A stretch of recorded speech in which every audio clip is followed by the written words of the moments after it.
Do I introduce myself or anything? That would be nice. That would be nice, sure.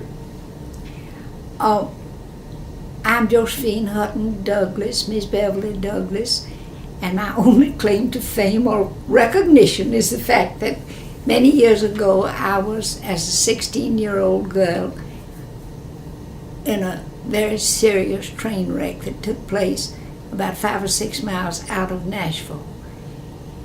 How I happened to be on the train, I'd been visiting in Memphis and was on my way back with the friend whom I'd visited and her young cousin who were coming to visit me at my home in Columbia.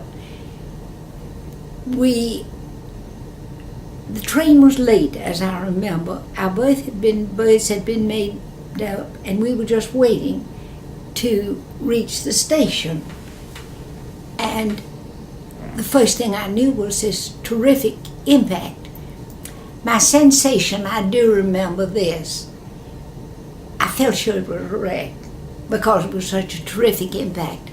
And when you think of a wreck, you just think of the deaths and tragedies. And I thought that there were several reverberations, you might say.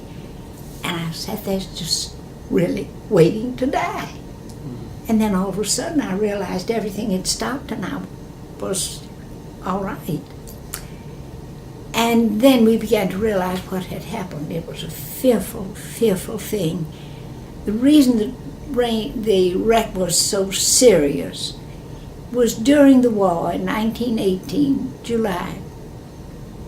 And out of near Nashville, 5 or 6 miles where it now is the DuPont factory, out at Old Hickory, was at that time a powder plant to make munitions for the war.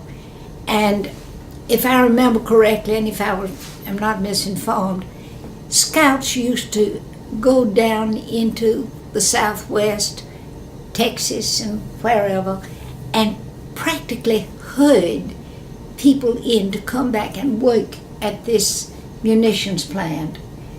And they would crowd it into the day coaches that were coming into Nashville.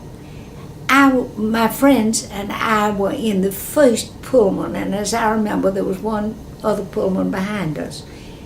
But all the cars in front of us were day coaches, which at that time were all built of wood.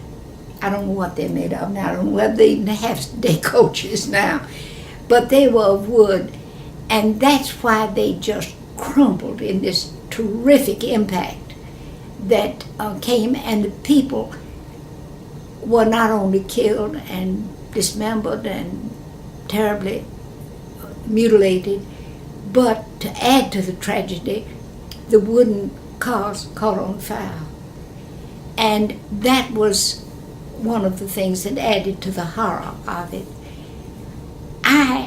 As a young girl, they wouldn't allow the women off of our coach, because really there wasn't anything we could have done anyway, and I think in those days they thought women weren't good for anything.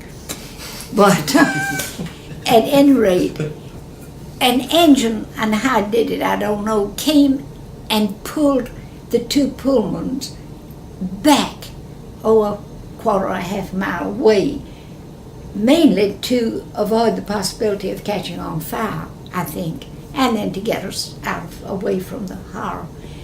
The young boy that was with us got out. He was probably 18 years old and worked like a man all the time because, of course, the people that were on the train, the men that were on the train were needed before they could get helpers to come and work. And he worked like a man. We women, as I say,